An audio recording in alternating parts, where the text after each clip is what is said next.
习近平在20大的时候，其实把这个科技自主创新当成是一个基本国策来看，所以我觉得从2022年到现在这个几年的时间里面，中国大陆用举国的力量去发展它的高科技产业，这是确定的一个状态。那我觉得在美国的这个科技战的逼使下面，其实它逼出了中国的一些东西，比方说，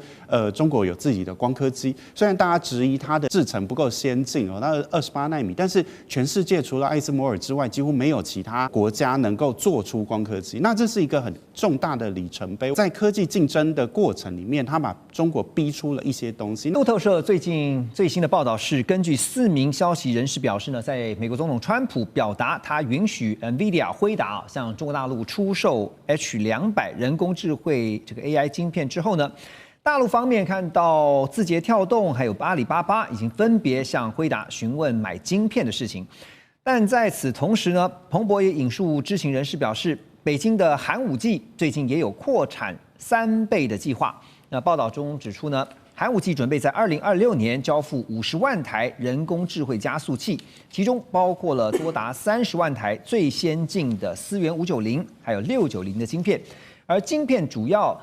会采用中芯国际最新的 N+2就是7奈米制程来制造。好，现在看到了中美两强在科技上的博弈美国方面是出口加上促使对手更加的依赖，而中方这边呢，则是用进口再加速自主国产化。所以两强在2026这新的一年马上就要是新的一年了。新的一年高科技的赛局，双方都好像认为自己是站在了有利的制高点但是后面怎么样去评估它接下来的发展，马老师？我想现在就是习近平在这个20大的时候，其实把这个科技自主创新当成是一个基本国策来看所以我觉得从2022年到现在这个几年的时间里面，中国大陆用举国的力量去发展它的高科技产业，这是确定的一个状态。那我觉得在美国的这个科技战的逼使下面，其实它逼出了中国的一些东西，比方说，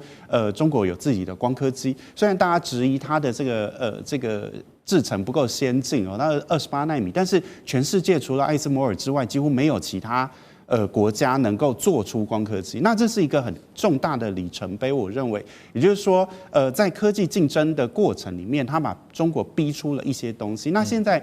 美国说要卖这个 H200我看了一下 H200的确它的制程很先进，它是非常先进的晶片，我觉得4奈米，但是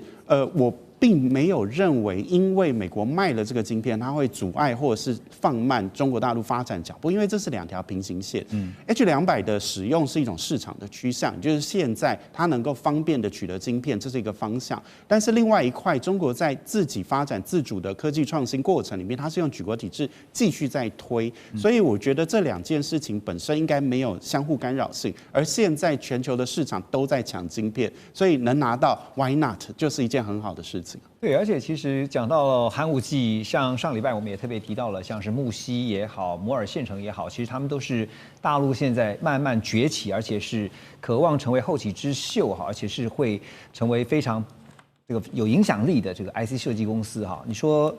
光是人就是人才就非常的多那所以接下来就是看时间，那中美之间在这中间怎么样去比拼。有一份最新报告我们带大家来看，是就是美国外交关系协会。他们有一份最新报告说呢，尽管华为的人工智慧就 AI 晶片取得了进展但是辉达整体 AI 硬体的性能仍然是保持领先，而且优势会继续扩大。以目前公开的 AI 晶片性能资料还有生产力来估算的话，他们认为，就是这个报告认为呢，华为几年内都无法缩小与辉达的差距。而这个报告也预测呢，到2027年下半年，辉达最佳的 AI 晶片性能可能比华为的晶片高，就是性能要比它高，还要高出17倍左右。反观华为在2年内不太可能会推出超过辉达 H200性能的晶片，而华为预定在2027年的第4季要推出这个升腾就是 ASIN 960晶片，在2028年准备上市。听到这边，可能大家会觉得很好奇就美国外交关系协会这个资料到底是从哪来的？因为呢，我们讲说很多事情要有所本就文兄觉得他这个本从哪里来？那这个本当然从行业里面来。这个行业里面，对 AI 晶片里面行业的龙头是谁？当然就是辉达。当然如果说不是辉达，可能也和辉达有关嘛，因为知己知彼，他才能这个研判出可能真正双方的技术虚实差距。还有未来的前景，但我觉得其实黄仁勋提供，他也只是针对他整个行业正常的发展路径图来做相关的研判，比如华为的最好的芯片和我的目前产品可能差多少，它可能还要多少时间，按正常的发展才可以追赶上。但我们都知道，中国大陆举国体制在很多不同的领域寻求突破，而且这几年已经发现。真的在部分关键的这个环节已经有所突破，比如说之前有所谓的自制的 DUV， 最近有所谓推出第一台 EUV 的原型机，其实这都对中国大陆比较目前这个居于劣势的制造这个部分，会产生一个很大的一个推升效果。此外，中国大陆的相关行业里面，在有些新的材料。那也陆续推出，比如说我们等一下讲的这个光子晶片，那也是其中一个代表哦。因此，对于说中美在整个 AI 晶片的竞争里面，我认为这种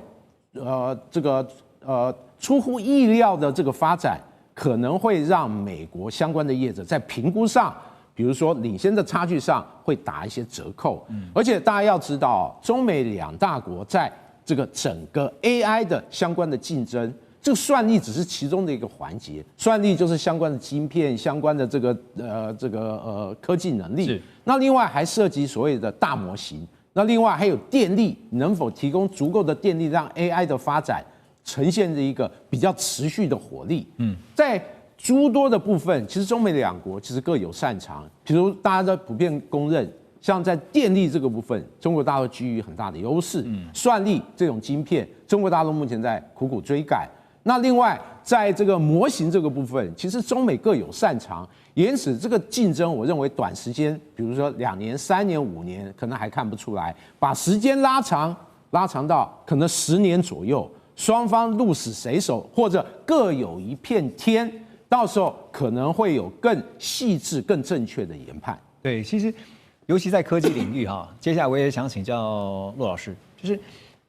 一定是叠对叠的啊。我们台面上面看到，就是你现在公开的资料是如此的哈，你的技术到达什么样的地步程度，然后你突破了什么样的关键技术，那些都是台面上的，台面下的我们看不到。不管是中方也好，是美方也好，可能都是如此。那因为我想到先前听过林本坚院士他的一场演讲哈，未来最关键就是在半导体的发展上面，最关键的还是在能源，就是电的问题，以及呢人才的问题啊，人才现在流失啊，或是分布在各地啊，有没有办法集中啊，可能是一个很大的问题。所谓的知己知彼，百战不殆哈，所以呢也要了解对手研发的程度到什么地步。上海交通大学啊，集成电路学院跟清华大学他们组成的联合研究团队，最近发表了全球第一款专门为生成式 AI 打造的生成式光子晶片。然后呢，在这个处理影像生成跟影片相关任务的时候呢，这个晶片的，就是这个光子晶片的运行速度啊，比目前市场上主流的辉达所推出的 A100电子晶片要提升了100倍。然后在理论上呢，这个光子晶片的运算能力可以比传统电子晶片提升1000万倍啊！相关的研究内容也在12月19号这一天登上了国际顶尖科学期刊，就是《科学 Science》这一本这个期刊当中。好，那当然我们知道辉达它对标的就是中国大陆的华为，那现在又杀出这个上海交大集成电路学院呢，跟清大他们研究团队共同推出的电子的就是个光子晶片。不过，当然现在还没有市场化。陆老师，您觉得，就未来呢这样的一个研发或突破，可能为美中在后续啊，特别讲到 AI 的总体竞争，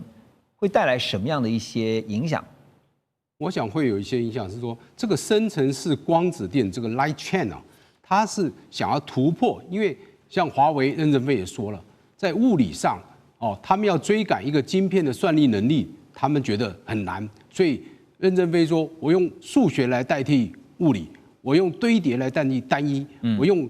电力来补强算力，我用这3方面去补强我对一颗晶片的算力我们不足的地方。因为他认为他晚他1到2个世代，所以那这个 light chain 呢，它就是说，我们过去一直在追赶这个先进制程啊，很辛苦，那我这样换道来超车，我换一个道路，你过去是用电子来传送，因为电子传送会有电阻，会发热，所以为什么一直都需要这个散热，要液冷系统来降它的温？所以这就是电子传送也有它的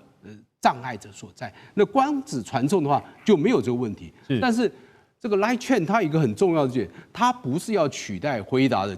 这个 GPU，它是针对深层次任务优化的一个专用加速器。它不是通用的处理器。是，就像 Google 它的最近发明的这个 TPU。它也不是要取代辉达的 GPU， 它只是在特殊任务、特殊的效能上，它可以加快它的速度，加快它的算力，并不是。所以将来会怎么发展？辉达会成为你要辉达的晶片是处理非常复杂的逻辑指令跟模型的训练。那这样的光子呢，它可以处理怎么样？就影片的生成。影像的生成这方面，它是专注于影片跟影像生成这方面的功能，所以是把这方面的效能把它强化一下。而且现在的确还是诚如你说的，在实验室的原型。那如果2027年能够商业量产的话，那就应该是很不错的一个成果，非常不错了。那我们还是期待能够看到它能不能市场化，能不能够商业化。未来应用的话，即便是这个量产了，它还是用来作为执行特殊任务用，就是说它是一个专用的，而不是一个通用型的。对，是针对影片的生成，还有影像的生成，了解这样的补强它的功能。在中国大陆晶片上面这个领域呢，传出重大新的突破，是路透社他们调查发现。中方秘密在深圳一座高度戒备的实验室里面呢，打造出了 EUV 的原型机。这台 EUV 原型机是由曾经在艾斯摩尔任职的工程师团队所打造出来的。他们透过逆向工程仿制艾斯摩尔的 EUV 光刻机，而中方这台原型机呢，宣称已经能够成功产生极紫外光，但是还没有办法制造出这个可用的晶片。而北京方面现在设定的目标是在2028年之前，以这套设备制造出可用的晶片，但更确切的时间点会是可能落在2030年。不过，《金融时报》就是英国的媒体则是认为中国大陆目前掌握的晶片技术只是升级版的，就是艾斯摩尔旧型的 TwinScan Next 1980i 系统而已。好，路透社现在爆料，这《金融时报》也做出了他们的分析。不过，我们要问张老师的就是，中国大陆在自主研发这个 EUV， 其实他们一直不断在尝试，尤其面对美国施压给荷兰这样的一个围堵封锁之下，挑战跟突破的方式怎么看？那其实因为这个中美之间已经打了这么多年了，那我们也知道说，其实这个从川普第一任的时候，其实就已经开始有这个部分。那其实在中国的这个部分，他们其实很早就已经认知说，既然我买不到，或者是只要是别人的，就有可能我就有可能受制于他。所以其实，在那个之前，其实就已经在开始所谓自己想要能够可以自己做，就想办法自己做。那针对这个部分来讲，那甚至在今年年初，其实就已经有传出来，在深圳的时候就已经有所谓的这个有一张在神秘的实验室有一张这个照片，然后号称说是 EUV， 因为那台设备上面有写前面3个字写 EUV。那但是后来被证实说，它其实是这个 EUV 光源里面的一个干涉仪，量测的这个部分确认或者是这样验证的这样的一个设备。那但是呢，其实在这过程里面，其实这个今年来讲，其实已经好几度这样子，一下子可能有人传出说有这个风声，一下子又没有很确实的这个证据。那实际上来讲，我们可以确定的是，中国其实第一个一定是倾尽国家之力，然后呢，第一个不会是只有一个单位，它会是好几个研究单位把这个所谓的这个曝光系统，我们叫做曝光机，中国大陆叫光刻机的这个东西来做拆解。我所谓拆解是一台这样子的一个曝光机的一个系统，它其实分成很多的这样的一个部分，包括我们所熟悉的这个光源的部分，对，有所谓的这个 DUV， 我们叫做深紫外光，那更短的这个紫外光我们称为 EUV 极端紫外光。那 DUV 它的光源的波长是193纳米的这样的一个波长，那 EUV 呢是13.6纳米，这两个相差其实非常非常的大。差了10几倍。那也因为这样子，所以这2种不同的光源，它在设备上，在所谓的制作的原理上来讲，就有很大的差异。那这个第一个部分光源来讲，其实中国大陆其实有很多的研发部门，或者甚至很多的公司，其实都在做这个研发的这样子的一个开发。那在这里，我们有这边提到是说，尤其像最近提到的这件事情，就是这个有一位承认这个艾斯莫的这个中国籍的科学家研究人员林楠，对，他这个发表了一个最新的这样的一个研究成果。那主要来讲，就是在针对这个光源的这个部分，荷兰的艾斯莫的它采用的这个技术是用2氧化碳雷射把这个锡的液滴，这个在高压的环境之下去烘击它，那这时候烘击的温度是22万度，所以是非常高的一个温度。那接下来还要再烘击第2次，那把这个第2次的烘击的时候，才会产生出这么短的紫外光。那因为这样子来讲，所以就导致了这样子它整体的这个效率其实没有很高。是，那这当然也有延伸到我们所说到说，为什么用 EUV 这么耗电？因为它其实在这整个过程里面，它其实这个雷射产生这个极紫外光的这个效率，对，其实没有办法很高。是，那中国大陆呢，因为这个受限的问题，所以它没有办法取得这个2氧化碳的雷射。那因此，雷射的光源可以用其他的方式来开发，或者是来想办法自己做。那他们就想到，就是像我们所谓的这个固态雷射。那固态雷射的意思就是说，就像我们这个大家都看过那个雷射笔，教学用的那个雷射笔，对，我小小的一颗我就可以打出红外线。是，现在它可以做到瓦数很高。那所以呢，林楠这个的研究就是，我既然没办法取得2氧化碳雷射，我就用这个固态雷射的方式来产生出这样子的一个光源出来。那当然，这个目前来讲，这个研究成果证实这个方向是可行的。那但是这个效率上来讲，还是没有办法真正量产。就金老师这样的分析，其实就是说，只是时间问题哈。现在已经有原型机出来了，那虽然现在还没有做出可用的晶片，但是只是时间早晚的问题啊。那现在除了光刻机，就是硬体这边部分之外，晶片的领域哈，在这个礼拜也有一些重大的讯息啊，也是突破。AI 晶片新创公司叫木犀，他们在这个摩尔县城之后呢，创造中国大陆新一波的 AI 晶片浪潮。怎么说呢？因为在12月17号，木犀登陆这个上交所科创板，在盘中一度创下了新高点哦，飙涨到突破了755%，最终呢，这个收盘的时候呢，大涨了将近7倍，成为最近以来中国大陆资本市场最受到瞩目的焦点。木犀这家公司呢，其实是在2020年由前超微的员工叫陈维良他所领军创立的，他们专注在全端 GPU 还有运算平台上的研发，而目前呢，木犀也是中国大陆少数能够达到千卡丛级、大规模商业化应用的 GPU 供应商。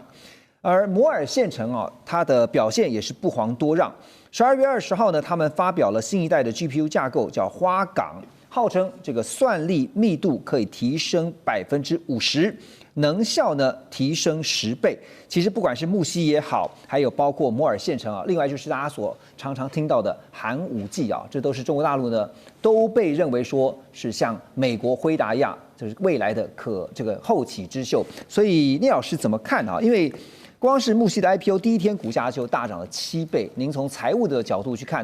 我们可以理解的就是说，象征的市场非常看好它未来的后市，就是大陆的晶片自主生产的商机。那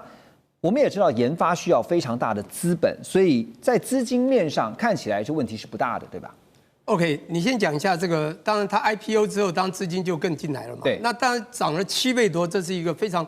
算是可怕的这个数字啊。这个量大到这个在股市中，这个只要去买的不是就大赚了吗？但我们都知道股市如潮水有涨有跌，你也不可能说它就一直涨下去。但是一出来就这样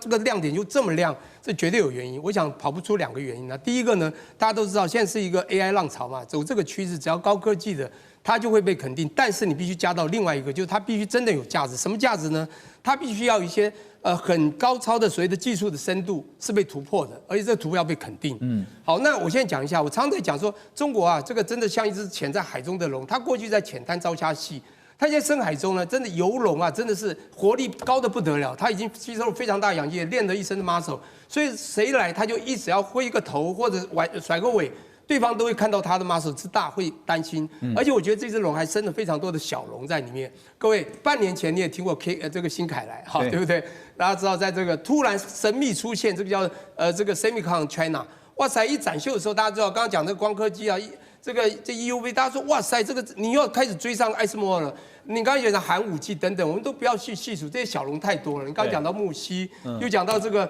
摩尔县城，我跟你讲，一家又一家，而且每一家都说，之前都不太知道，都浅游在海中的小龙，怎么一出来就这么的凶猛，一冲就冲很高。我跟你讲，这就是他们的深度真的突破到一定的水位。刚才呢，这个老师有讲到一个重点，就是中国现在布局整个他们的科技是遍地开花，全国起之全力。而且这真的是用钱去扎下去。您刚刚也提到钱，各位回想一下哈，当这个习近平上来的时候，他们刚开始丢的叫这个红色供应链，红色供应链很快的隔年就打出了所谓中国自主的 China Creation， 叫中国制造。那这时候呢，就在2014年扎了非常大资金啊，1387亿，扎就叫大基金一起计划。从那个时候你就看到他们准备科技突破，所以2015年写的这个中国制造2025，我们谈了很多次 China Creation 2025。最重要的，他开始讲的2、3、4、5、6、7、8、9、10的2是什么呢？工业化和资讯化。工业化它要做到制造强国，它现在已经是制造最强的国家了。我想啊，它的制造业不但已经很强，而且还是突飞猛进。美国是空洞化到不得了，现在美国不管其他地方多强，光这个制造业它大概就忧心忡忡，不但忧心忡忡，会胆战心惊，会害怕中国。第二个呢，我在讲它的第二个话叫做资讯化，资讯化就走科技这一端。各位，它的科技资讯现在已经走到，我想真的不是我们现在凭空所以想象说中国到底多进步。是，可以去想想为什么美国要抓这个新疆的这个所谓的这新疆的问题，这个是所谓的人权问题，很清楚，新疆就布局了39个算力中心，这都要 backup 当未来的 AI 整个算力的支持。它这个都完整建立，而他们现在虽然我们都知道它很内卷，就是因为所生产的所有制造业加上科技资讯化所做的科技业的东西都便宜到吓死人，而且速度又快，所以它第一个广遍布开花，第二个深很快速的可以做出一个科技含量够高，而且让全球都担心的。那这个最重要就是成本又低。当成本一出去的时候，包括军事力量，我还跟人家开玩笑说，他打一个这个，就算不是很远程飞弹，只要美国有一颗飞弹这个防空罩要去挡它，他可能丢100万过去，美国可能要6000万去挡。也就是我的意思说，中国所做出的东西都非常便宜。你看电动车啊，什么电池，所有的东西都这样，一样的东西，他们的东西一一的突破。我们现在看到不但是科技的突破，还有它的成本的优势。还有速度之快，以及这个我们讲它未来的电力这个储备，我觉得整个就是您说它怎么看这个中国整个的 AI 的趋势的后市呢？对，我觉得我跟你讲，这个现在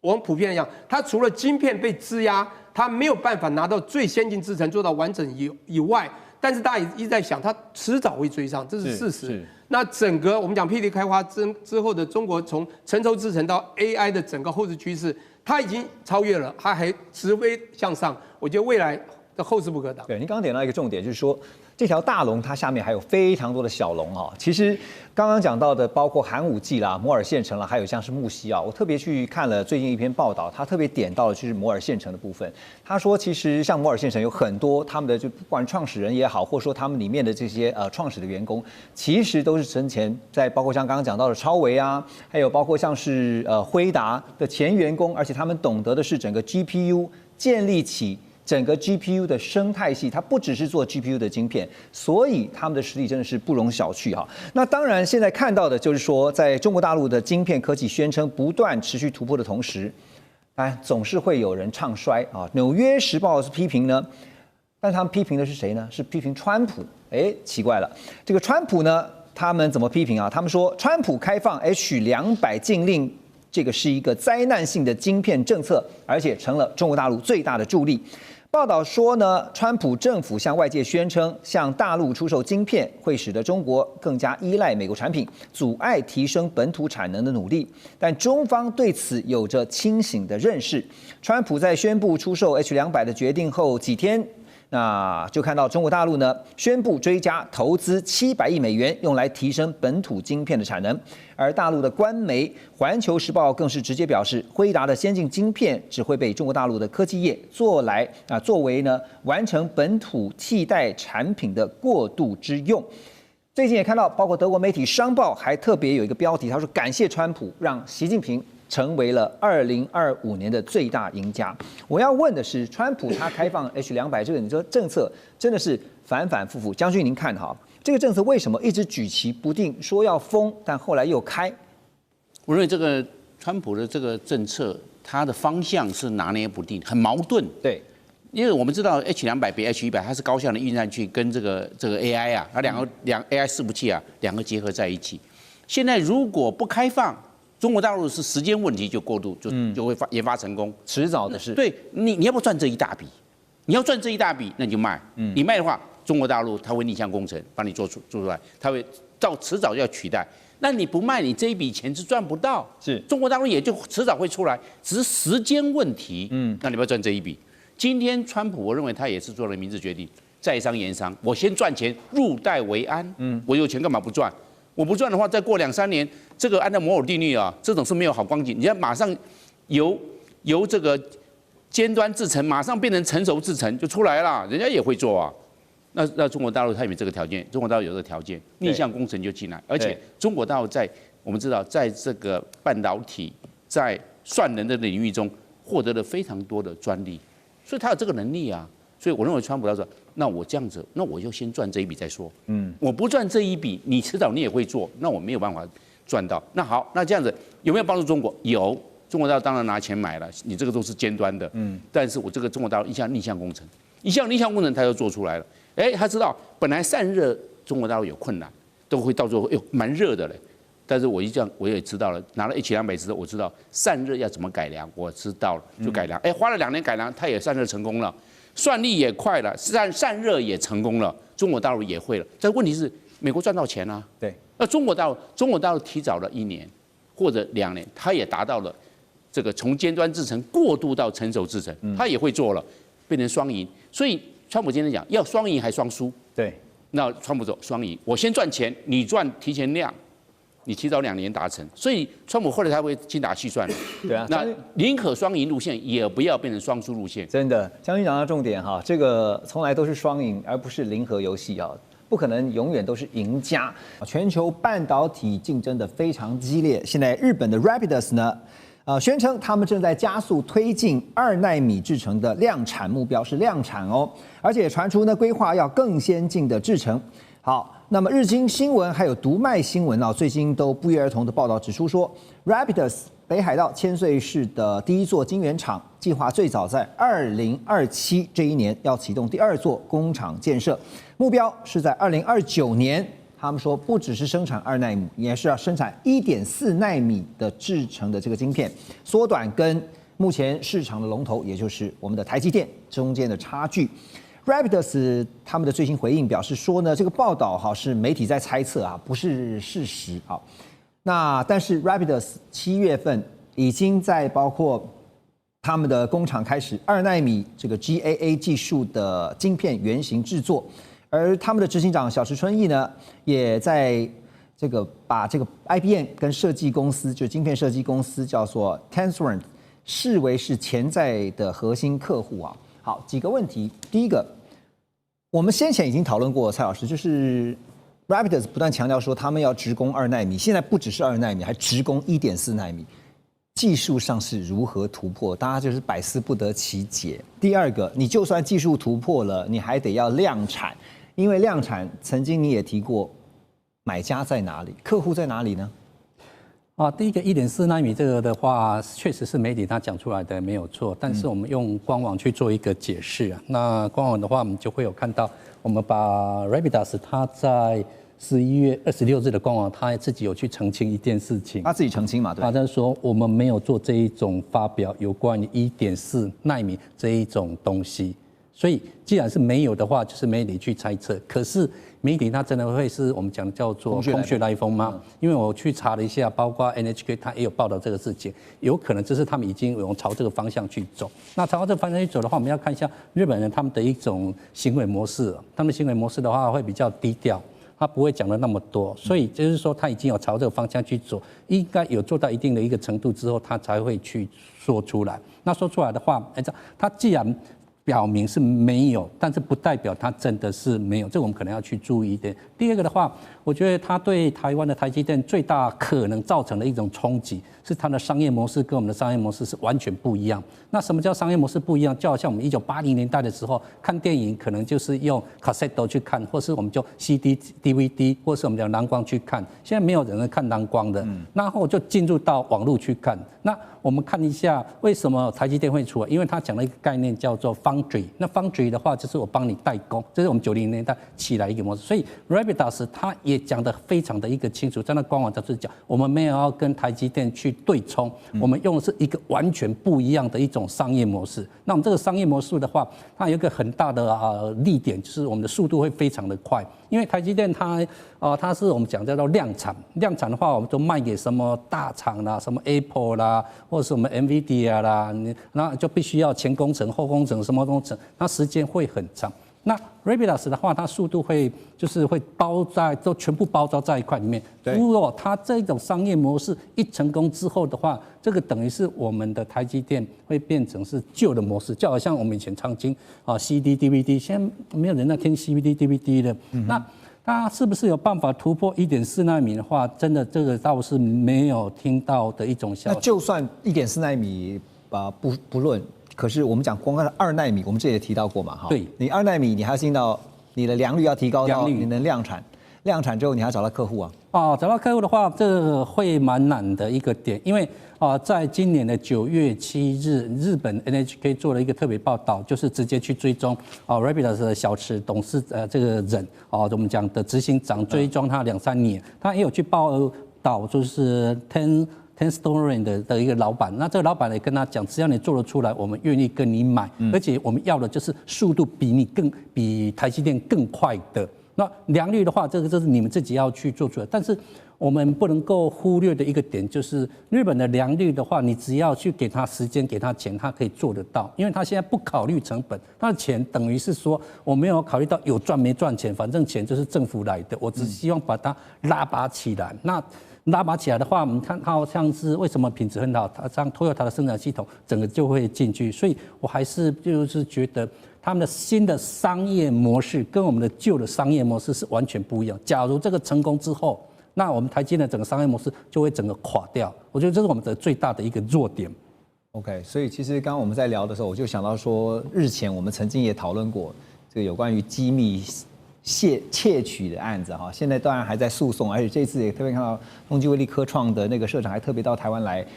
拜会台积电的总裁魏哲嘉嘛，这特别是表达说这个中间可能有些误会哈，不过现在已经进到这个法律诉讼的这个阶段。好，那说到晶片的突破，这个技术上面的一些发展呢，中国大陆的半导体产业协会副理事长叫魏少军，他抛出了一个震撼弹啊。因为他宣称呢，有一款采用14奈米制程，而且搭配18奈米 DRAM 记忆体的人工智慧晶片，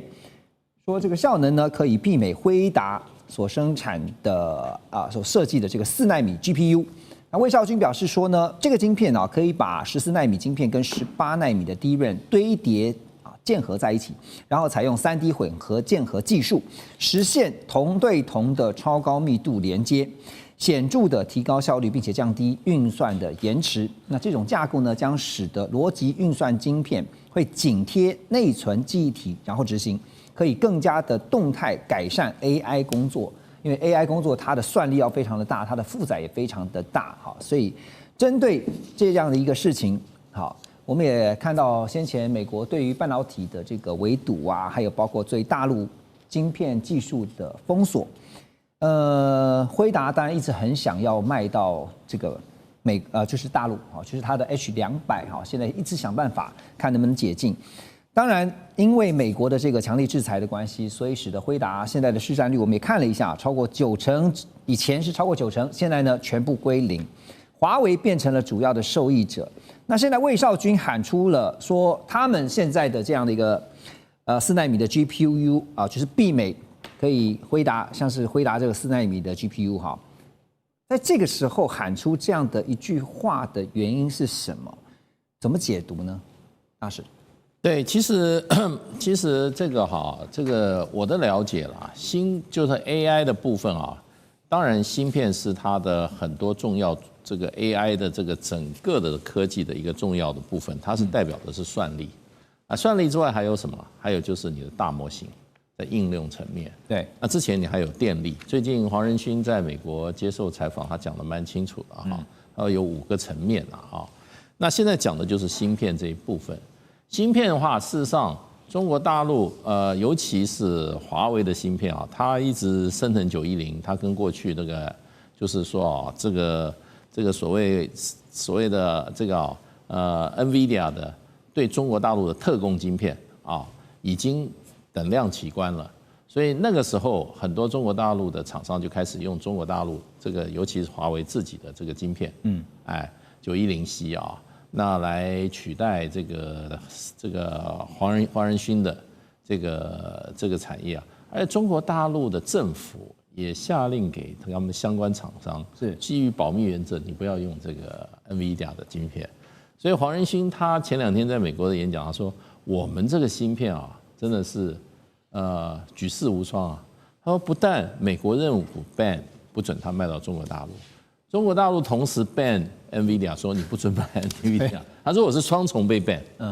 双重被禁止。他说这个东西，因为那个记者问他说，你们的晶片这样送到大陆上，会不会技术上会被偷窃啊？会不会帮助中国大陆的这个 AI 方面发展？那黄仁勋就说，我芯片有什么帮助中国大陆什么的？我的芯片大陆也照进啊。对，所以就中国大陆根本就没有要偷他的意思。不过这个里面就是说，其实这个 GPU 跟这个所谓的 DRAM 2个是密切在一起的。它需要它就要 DRAM 里面大量的这个储存的这个资讯，然后用这个 GPU 在里面运算。对，那它现在这个叫什么逻辑晶片紧贴内存的记忆体，也就是 DRAM 跟 GPU 2个之间的关系的问题。那之前中国大陆很多科技的突破，我看基本上就是说，它很多部分在取这个记忆晶片里面的记忆的这些资讯的时候，它抽取的方式比较精准，是不会去全部算一遍，把里面的东西全部算一遍，把有效的它会直接抓到它要的那些资讯，所以它这个就算力的部分，它就负担就比较轻。那所以就变成就是说，你现在这个在基本上它那个是科技上的突破，不是它算力的大增，而是逻辑晶片跟储存晶片之间的互动关系，它把它做得更有效率，所以它的效能提高。另外一方面就是有人说 NVIDIA 的那个 GPU 它事实上算力很强，可是它大概被运用的，它整体算力被运用的这个比例不超过30%。所以它70%的那个算力都没有用到，就跟我们用一台电脑一样，里面那么多功能，我们能够让它30%功能就很不错了。是，所以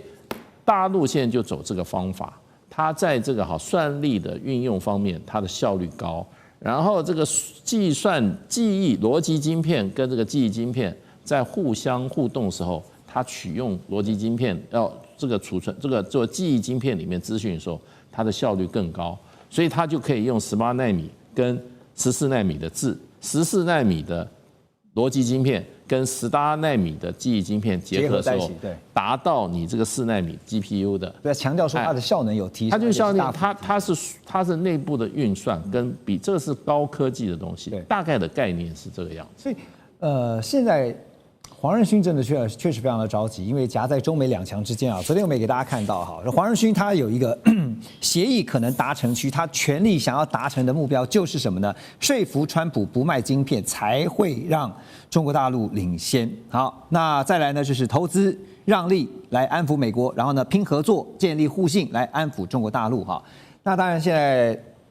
黄仁勋想这么做，他先看到的是苏姿丰先达成了，因为超微执行长苏姿丰表示说，他们的公司已经取得了部分 MI308人工智慧晶片出口到中国大陆的相关许可。那一旦出口呢，超微也准备好了依照规定向美国政府来缴纳15%的费用。所以黄仁勋不行，但为什么苏姿丰可以？或许川普像黄仁勋一样是要钱了，就是不是要钱，因为今年已经就是从川普上来之后，已经有几次黄仁勋有宣布大规模投资案子，不管是在美国或他陪川普总统去中东的时候，也是有类似的宣示，有一些跟这些波斯湾国家的 AI 方面的合作那规模真的是不少了。所以我猜川普可以用这种方式是，而且大家都知道，回答手上的现金实在太多了。他们连自己不知道怎么花、怎么投资了。可是我记得黄仁勋之前有跟川普表达过说，如果今天这个高阶晶片让进大陆卖给他们，我也让你分润啊，就是好像也是15%左右。川普当然川普知道这件事情，但是如果他在短期之内可以拿到黄仁勋一些其他的公布一些其他的大规模投资案子，那当然，川普会向他要了，而且基本上黄仁勋还是会配合，不管他是回答自己投资，或者跟 OpenAI 或其他的公司一起合作了，回答的确是有这个能力了，所以我猜川普还是希望回答可以做更多国内投资，川普感到满意的时候，才会给回答这个出口的许可。对，所以现在夹在中美之间，其实黄仁勋很难的一点就在于说，就算最后说服得了这个川普放行，让他卖到中国大陆去，也得看中国大陆要不要买才对啊。中国大陆的科技龙头，也就是华为最近接连向外界展示了一连串的黑科技，让业界都感到非常的震惊啊。那有哪些黑科技呢？像是最新的手机 Mate 80系列，他们采取的就是麒麟9030的处理器。另外，在中国大陆的网络上面呢，也传闻这个处理器就是它的制程等同于3奈米的制程，但是呢，考量目前大陆在光科技技术上受到了限制所以一般外界也推估说，大概可能是指向是中芯第2代用7奈米制程所做出来的最新晶片。而除了硬体之外呢，在软体方面呢，华为呢也在11月21号正式发表了 AI 容器软体，叫 Flex AI。AI 容器软体我们可以理解，它就是一个装着 AI 应用的智慧盒子可以方便快速部署这个 AI 的算力。而目前呢，业界在算力资源的平均利用率大概只有30%到40%。Flex AI 呢，号称是可以透过算力切分的技术，把单张 GPU 算力卡精准切分，那么把这个呢实现单卡同时就一张卡就可以同时承载多个 AI 的工作，让算力的资源平均利用率再提升30%所以算是大幅的提升。那现在软硬体都有新的技术的展现跟突破，其实要表达的是不是就是一种我命由我不由天之前就像大家讲说，这个中国大陆的科技呢，你是封不住的。好，那现在聂老师你怎么看？就是说麒麟9030的处理器真的，现在外界都觉得怎么做出来的因为号称是用3奈米的这个制程，但是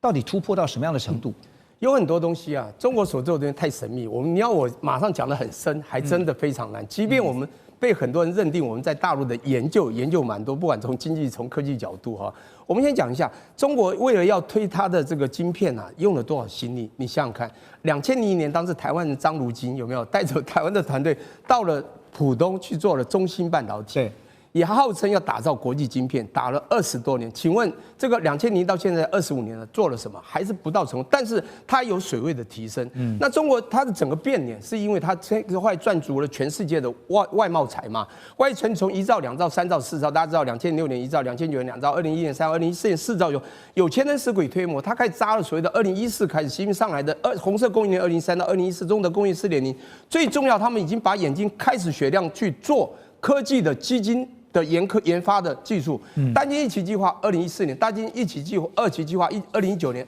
，3期计划23-24年。各位去看一下，他们有些没达标，因为没达标，一些高层就被下马，因为贪污官吏还是在里面。可他们真正上层，真正亦步亦趋的走这条路的时候，这个神秘就很可怕。你要知道，美国在矽谷的科技，它已经很多创新事业已经到了一定水位，可它成长还是有比较慢。中国是突然在往上的，就跟它在2002年到2014年的经济成长一样。你知道这个很可怕，到所有的科技都突然出现。我先讲一下，他们的经济有所谓的5规划，大家都知道，以前叫5计划，从15到5规划，现在15规划。第二个，他们所有的科技，它更严峻的去规划未来。最重要一个文本就是《中国制造2025》，在2015年写的，它有10大领域的未来。第一个就是我们现在讲的所有的未来资讯科技 AI 5G，它叫新一代讯息。我要讲的，它只讲2个话，叫做工业化、资讯化。那你讲说它到底有没有未来？我跟大家讲一下哈。其实它已经传出好多次要3奈米下，但是都太难做到，一次又一次。我就举例这个麒麟好了，你讲这个麒麟这个9030，其实啊，你记不记得在2年前，2023年而已，在 Nancy Pelosi 来台湾的2022年隔年，他们商务部长到了大陆去做了一件事，他要求哦，带着那个使命说要求中国不能再发展科技，你太快了，影响到我们国安。结果才一去，人家送他一个 Pro Max 多少60。他当场吓到，带回美国拆开，技术哪来的？开始用这个来封锁中国。为什么他还能拿到这些东西？有没有？去年 Mate 70，这个他配上 Mate 80，所以你告诉我有没有？我认为就是 yes 了啦。它3年编程要快，很快了啦，就不断在突破，不但突破，而且突破到你会吓到。但是这个奈米之争的确是太可怕，因为我们中华民国台湾这个台积电是在1987年啊，张忠谋来的时候1988，我那时候是2年后才跟人家搞入台湾基础电路，但也好几10年才有今天。而且我们最主要台湾在扎半导体是在1980年代所种的重基，不是它在2014才开始。我们是有那么长的血缘历史，也有这么完整的产业供应链。整个园区的布局，多少学 computer science 的博士，那我们是那个年代读书，我同学学什么都读 computer science 都回来了。对，当然我以前是工学院的啦，我是土木工的工人，我在热血搞 AI 是传统的 AI， 我必须说明中国的这些东西会不断的突破提升，让你吓到。还有我讲最后一个最重要的是，它的供应链结合也会帮你吓到，比如它的软体结合，包括它那个鸿蒙的操作，它跟那个鸿蒙的星河互联，去把它的所谓的鸿蒙的应用智能会做到。非常，我们讲说未来的算力还要很厉害，要高效、高速嘛，对不对？它的高速会越来越快，而且它的功耗呢会越来越小。对，我觉得它的厉害的地方还不是光它在突破这个地方，还是它其他产业供应链以及在所有在用电啊、功耗的地方的所有地方的加持。因此呢，我觉得中国的科技，我们真的是要拭目以待，它还会有什么样的突破？您提到软体啊，其实华为最新，刚刚我们特别提到说 AI 容器软体啊 ，Flex AI 啊，它能够。把算力的利用率再提升30%，等于是在提升算力翻倍的这样一个效果哈。当然，这个云端算力呢，现在是对标，就是辉达他们直接推出的是 Run AI， 现在呢，华为有 Flex AI 哈，那就是相互来 PK 一下。当然，这个 Flex AI 呢，希望能够努力的去追赶，甚至超越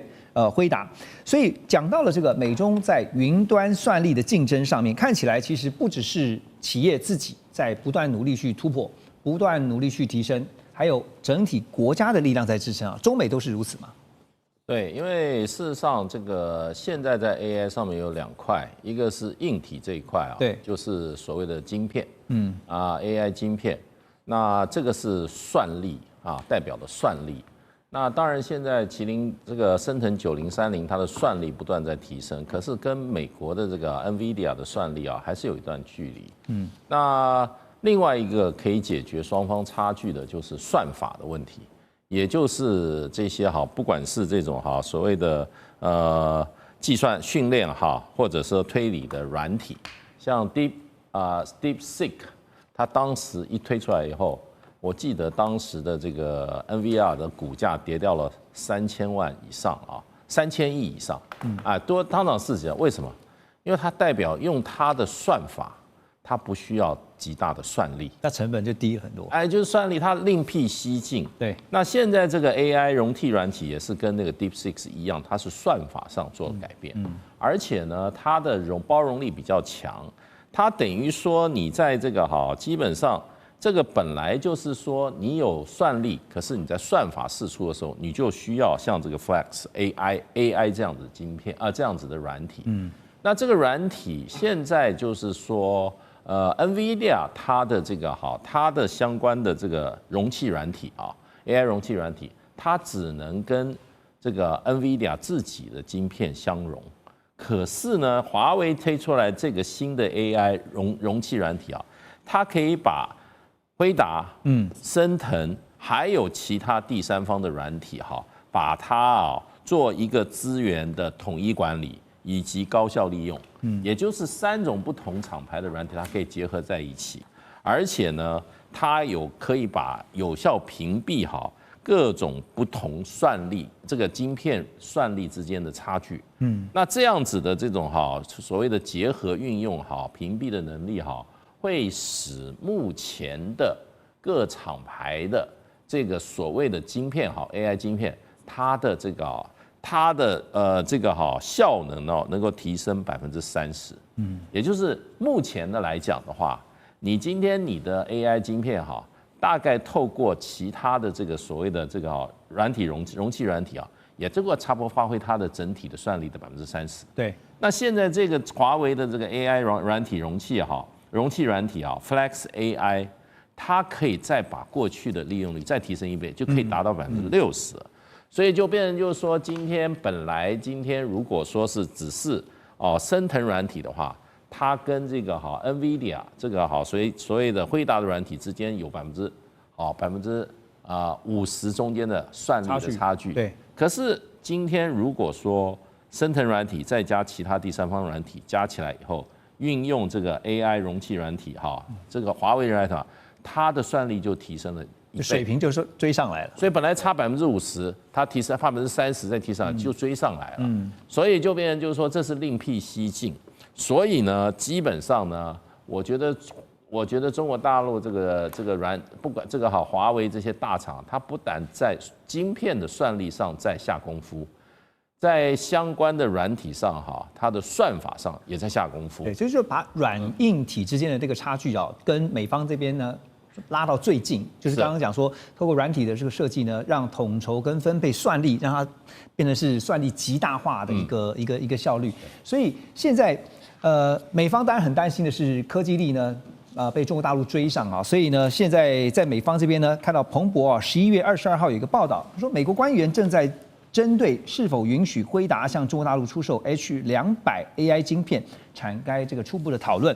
美国商务部也正在审查要不要变更禁止政策，但是强调说这个计划呢还是有可能会变来变去还是有一些调整。那辉达执行长黄仁勋之前就一直在游说川普政府，希望能够暂时暂缓这个限制措施。辉达也表示呢，现在的措施让公司被迫退出全球的最大半导体市场中国大陆。如果 H200 能够获准出口，就会是向大幅松绑美国为了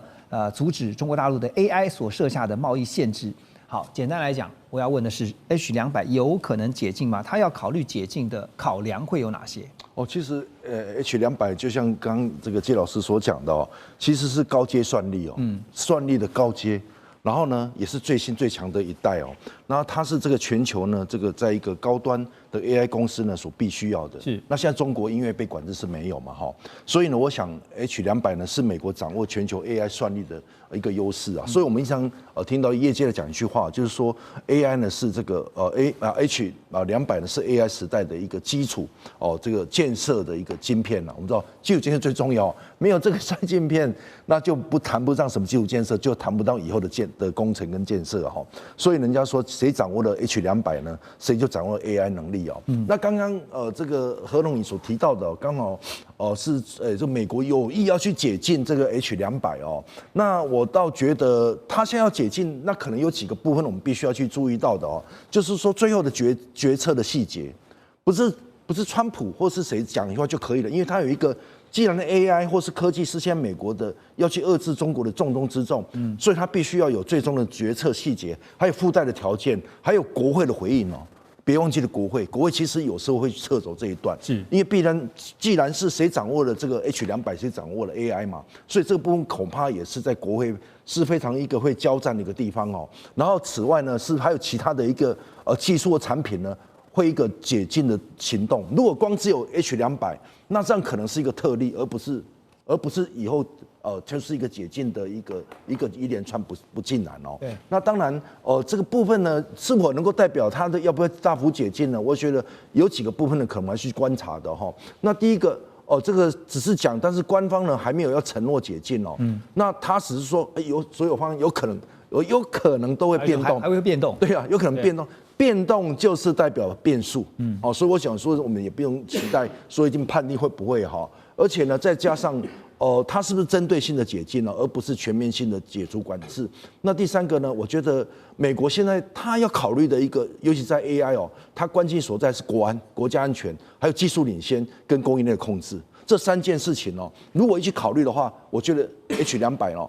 其实是很大的变数，因为要考虑国家安全啊，要考虑技术领先啊，考虑供应链的控制，所以我们从这上面去看的话，恐怕这一条解禁之路是非常的漫长，而且是不定数性很高的。白宫有通知联邦政府的官员说美国是不会准许人工智慧，就是 AI 的晶片大厂辉达降规版的这个晶片呢，就是 Blackwell 呢卖到中国大陆去的。表示说，川普呢已经改变心意了，因为他在8月份曾经暗示说有可能会把这个 Blackwell 准许它卖到中国大陆去，但是是降规版的，效能降低大概30%到50%。可是显然从最新的结果看得出来，是在内部对中鹰派的压力给了川普很大的压力。所以呢，对照这2天特别到台湾来风尘仆仆到台湾来参加台积电运动会，然后旋风式又离开的黄仁勋因为他之前就提醒过，围堵只会使得美国在与中国的 AI 竞赛中落败。还有一个最新消息，大陆方面传出，为了要促进内部晶片产业的发展，也推出了晶片自主化。那特别呢发布了指导命令要求接受国家经费的资料中心计划只能够使用中国大陆国产的晶片。好，我请教江老师黄仁勋的提醒因为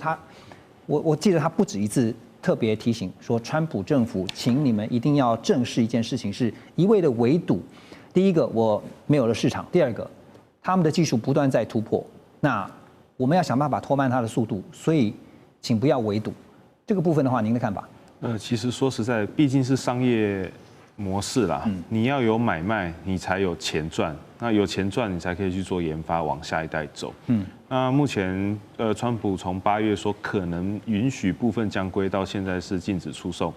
其实对辉达来说有没有伤，我觉得应该多少是会有的。那再加上其实商务部有下指示说，在中国的数据中心是不能用辉达的东西，要用自主研发的东西。对。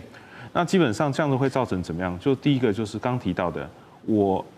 中国强迫用自己自主的国产品牌来去做使用。那你今天效能不够，用数量来凑，那久而久之，也许就找出不同的解方。第一个，那其实，在华人很容易就是做，因为像美国会习惯是像这样子，会有点像是暴力的去解题。我用数据，我用数量，我用效能来去解 AI 的题。那中国可能我因为效能提不起来，所以我别的方式去解这个题，这是第一个可能的发生。那再来的话就是说，我在数量上没有办法达到的时候，那是不是辉达会去找别的方式去做其他的应用？这可能也是我们是需要去做后续的去观察。